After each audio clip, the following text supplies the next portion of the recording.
কল্পনা করুন আপনি গভীর রাতে আপনার ঘরে ঘুমাচ্ছেন, চারদিকে একদম নিঝুম, স্তব্ধ। হঠাৎ বহুদূর থেকে ভেসে এলো এক বিকট শব্দ, যেন কেউ কামানের গোলা দাগলো।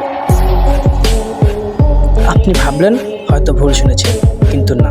একটু পরে আবার সেই একই শব্দের পুনরাবৃত্তি। একবার দুবার নয়, টানা কয়েক ঘন্টা ধরে চলতে থাকলো এই অদ্ভুত গর্জন। চমকে উঠলেন তো? ভাবছেন কোনো যুদ্ধের গল্প বলছি? মোটেও না। এটি কোনো কাল্পনিক গল্প নয়, বরং বাংলাদেশের বুকে ঘটে যাওয়া এমন এক ঐতিহাসিক বাস্তব সত্য ঘটনা, যার রহস্য আজ শত বছর পরেও আধুনিক বিজ্ঞান ভেদ করতে পারেনি।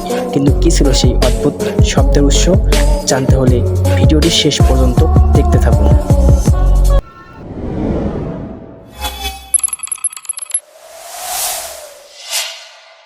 ঘটনাটি আজকের নয়, আজ থেকে প্রায় ১৫০ বছর আগে, অর্থাৎ ব্রিটিশ শাসন আমলের কথা।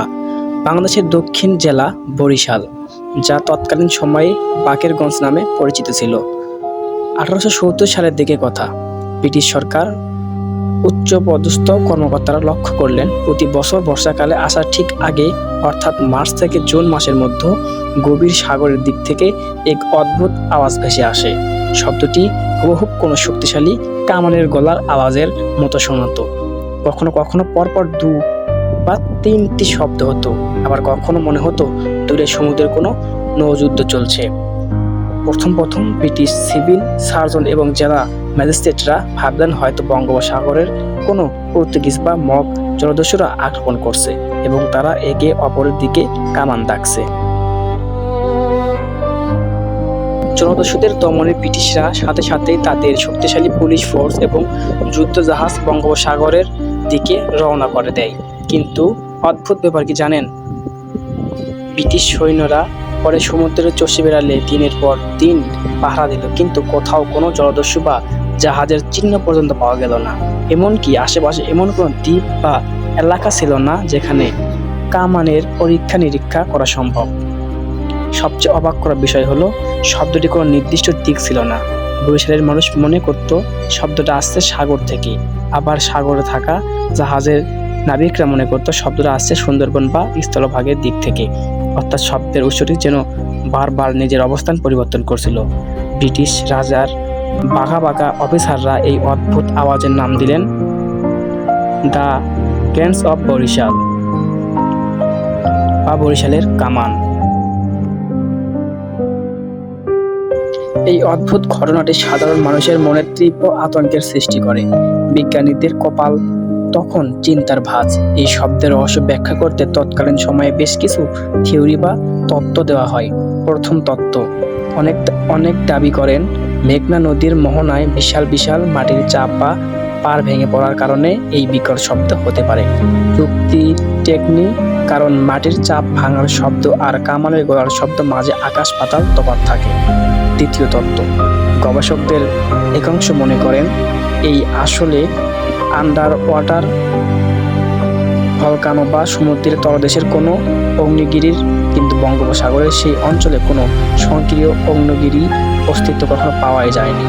তৃতীয় তত্ত্ব, কিছু বিজ্ঞানী ধারণ করেন মাটির নিচে থাকা টেকটোনিক প্লেটের মৃদু কম্পনের ফলে বায়ুমণ্ডলগুলো এক ধরনের শকওয়েভ তৈরি করে, যা মানুষের কানে কামানের শব্দের মতো শোনাতো। বিজ্ঞানের এই সব তত্ত্ব যখন সাধারণ মানুষকে শান্ত করতে পারল না, তখন ডালপালা মেলাতে শুরু করলো বিভিন্ন অলৌকিক লোককাহিনী। স্থানীয় বয়োবৃদ্ধদের মতো সুন্দরবনের গভীর এক অদৃশ্য মায়াবী নগর রয়েছে, আর সেই নগরীর রক্ষাকর্তারা বাইরে কোনো শত্রু বা খারাপ শক্তিকে প্রবাহিত করতে প্রতি বছর এই কামানের আওয়াজ করত। আবার অন্য একটি প্রচারিত গল্প অনুযায়ী, মুঘল আমলে বাংলার 12 দয়াদের অন্যতম প্রতাপশালী রাজ প্রতাপতি এবং ঈশা খাঁর হারিয়ে যাওয়া কোনো গুপ্তধনের দুর্গ থেকে এই আওয়াজ আসত, যা আজও মানুষের কাছে এক পরম বিস্ময়। 1870 সাল থেকে শুরু করে প্রায় 1950 সাল পর্যন্ত টানা প্রায় 80 বছর ধরে বরিশালের মানুষ এই রহস্যময় কামানের গর্জন শুনেছে। কিন্তু 1950 সালের পর অলৌকিক এই শব্দ হঠাৎ করে চিরতরে বন্ধ হয়ে যায়। আজ আর সেই শব্দ শোনা যায় না। আধুনিক বিজ্ঞান আজ অনেক উন্নত। আমরা মহাকাশের রহস্য ভেদ করেছি, মঙ্গলের যাওয়ার প্রস্তুতি নিচ্ছি, কিন্তু আমাদের এই বাংলার মাটিতে ঘটে যাওয়া গ্যাংস অফ বরিশাল এর প্রকৃত রহস্য কী ছিল তা আজও কাগজের পাতা এবং অমীমাংসিত অধ্যায় হয়ে রয়েছে। কি মনে হয় আপনার? এটি কি আসলে কোনো প্রাকৃতিক ঘটনা ছিল, নাকি এর পেছনে লুকিয়ে আছে অন্য কোনো প্রাচীন রহস্য? আপনার মূল্যবান মতামত কমেন্ট বক্সে অবশ্যই জানাবেন। ভিডিওটি ভালো লাগলে লাইক করুন এবং আপনার বন্ধুদের সাথে শেয়ার করতে ভুলবেন না। আজকের মতো এখানে বিদায় নিচ্ছি। দেখা হবে অজানাগল্প.com এর আগামী কোনো রোমাঞ্চকর পর্ব। ততক্ষণ পর্যন্ত ভালো থাকুন, সুস্থ থাকুন। ধন্যবাদ।